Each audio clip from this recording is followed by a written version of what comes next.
Mwa byiza ndabasuhuje aho muri hose. Uyu munsi ni itariki ya mbere z'ukwa 10 ni kwa kabiri. Ahandi jyewe ni mu gitondo mbere yuko ntangira akazi ndasunikirwa kubaha message.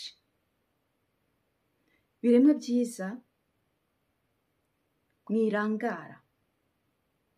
mwirangazwa na showbiz cyangwa ngo murangazwe ku bari hanze cyane cyane na biriya bintu bya Puff Daddy, nubwo ari ibintu biri diabolique nzavugaho muri video nza gusohora nyuma y'akazi. Ndasunikirwa kubabwira yuko izi rezo sosiyo muri kino gihe zirimo kubarangaza.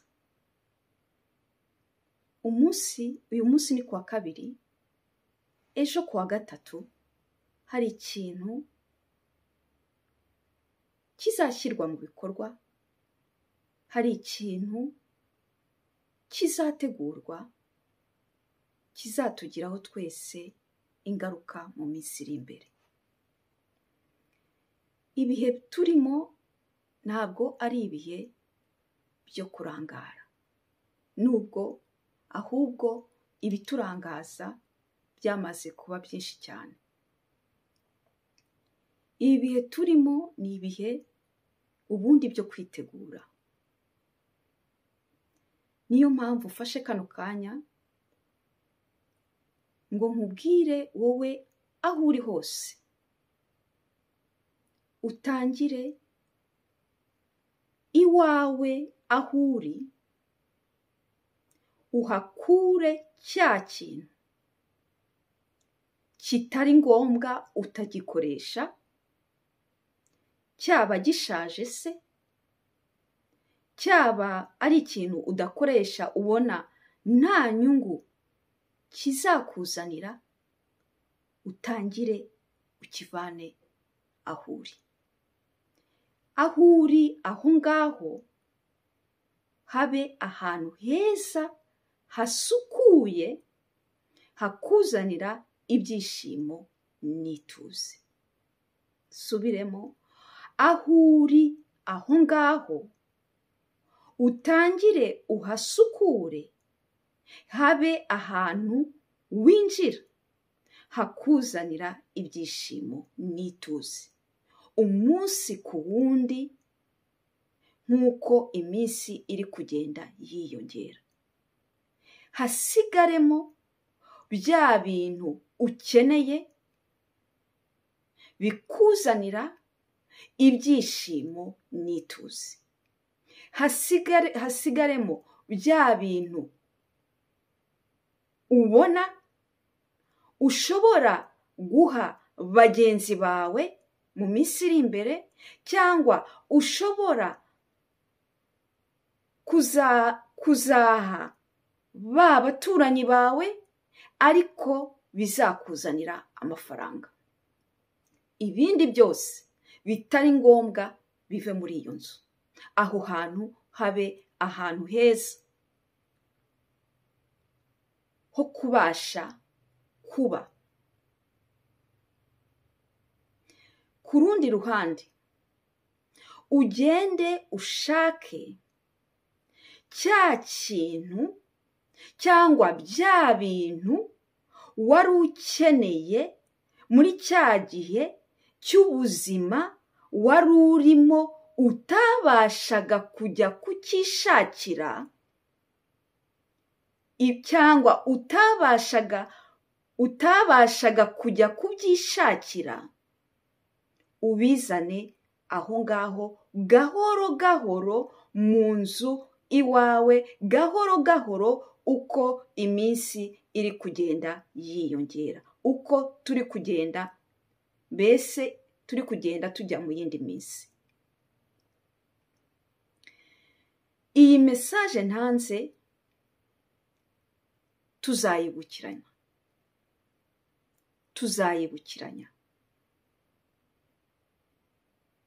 kuko sindi umuntu uza imbere ya kamera kuvuga ubusa. Uwiteka ntako aba atagize ngo abashe kuturinda ngo abashe ndetse no kuduteguza. Hari ikintu njya nkunda kubwira abakiriya banjye. Ndababwira nti si bibi mu buzima kwanga kubona ukuri, mu gihe uko kuri utakumenyereye, cyangwa se kwanga kumva uko kuri mu gihe uko kuri utari ukwiteguye. Ariko birafasha iyo umuntu atagiye mu kintu cya ignorance ngo imujyane muri resistance, kuko ahangaha niho haturuka icyo nakwita regret, kwicuza. Aha niho haturuka icyo nakwita mbese gushinja bagenzi bawe ndetse no kwishinja. Iyi message kuyumva cyangwa wowe kuzayumva, aho kugira ngo ujye mu kintu cya ignorance bizakujyana muri resistance, subira gahoro gahoro kuwiteka. Jya gahoro gahoro inyuma, tera intambwe wegera inyuma, ku buryo ubasha noneho kubona ukundi kuri, ku buryo noneho wowe ubwawe ubasha gusubira ku isoko, k'Uwiteka Imana, akabasha kuguhishurira ibingibi ndi kukubwira, ku buryo ubasha kwitegura. Ntabwo showbiz z'iki gihe simvuze ko ari mbi, ariko ntizikwiye gutwara umwanya munini wawe arizo uhanze amaso. Ahubwo uwo mwanya wawukoresha mu kwitegura, wawukoresha urakoze Uwiteka Imana, wawukoresha mu gutegura abana bawe, wawukoresha mu kugenda ukajya ahantu bagurisha ibitabo ukagurira abana Bibiliya. Niba nawe ku bwawe Bibiliya kuyisoma ari ibintu bikugora, kuko burya Bibiliya kuyisoma hari igihe umuntu ayisoma ntayumve, ariko hari Bibiliya z'abana kuri mwe muri mu mahanga hari Bibiliya z'abana. Muzajye ahantu bagurisha ibitabo, muzabona Bibiliya z'abana, mutangire kubasomera Bibiliya, niyo yaba ari iminota 30 ku munsi buri munsi. Maze icyo gihe ni cyiza, n'abana baba baramenyereye ubundi buryo bwo gukoreramo, ubundi buryo bwo gusoma ijambo ry'Imana, atari ukwirirwa ku matelefone gusa. Ibi bidusaba nk'ababyeyi kugira nibuze buri munsi iminota 30, ugafata ya Bibiliya waguriye umwana wawe ukicara ukamusomera gahoro gahoro, kandi nawe ubwawe bizakungura. Izi Bibiliya z'abana ziraboneka, nanjye ubwanjye ahangaha mfite Bibiliya z'abana banjye uko ari 2. Iyo nashobora gusoma Bibiliya nibuze somera abana banjye nanjye ngasomeraho, ngiyi imwe y'umutoya, ngiyi yindi y'umukuru. Shuti nziza, iki gihe ntabwo ari igihe cyo guta igihe, ntabwo ari igihe cyo gusinzira, ni igihe cyo gukanguka. iyi mesaje muyisangize bagenzi banyu nabo bitegure. Nanze kuyijyamo ngo njye muri detaye nyinshi kugira ngo izi platform zitazavanaho iyi video, kuko iyi video na live nza gukora nyuma y'akazi ni zimwe mbese tuzibukiranya ibihe nibigera. Nzabibutsa iyi message nabahaye, kuko njye sindi umuntu uri inyuma y'ama ekra nza kuvuga ibintu bidafite epfo na ruguru. Mwitegure, mutegura aho muri, mwitegure namwe ubwanyu, mutegure n'abana banyu, kugira ngo abana banyu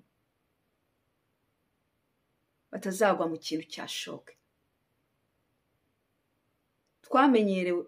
Twamenyereye gutungurwa, ariko Uwiteka aradukunda cyane, ntabwo azatuma igihe cyose dutungurwa. Niyo mpamvu nasunikiwe gutanga iyi message kwa kabiri, kuko ikiri gutegurwa kizaba ejo. Ibi bihe nibigera kandi ntimuzajye mu kintu cy'ubwoba ngo mukore ibikorwa biturutse mu bwoba, ahubwo muzajye mu kintu cyo gufata votre pouvoir, mukoreye mu rukundo rwanyu rwiza mwikunda. Ibikorwa byanyu bizabe ibikorwa mwicaye mugatekerezaho mwihuje namwe bwite, ibikorwa biturutse mu by'ukuri mu rukundo rwikunda. Ntimuzakoreshwe n'ubwoba, kuko Uwiteka arabakunda, murarinzwe kandi murabwirwa. Ni mwebwe ubwanyu bwo gutoranya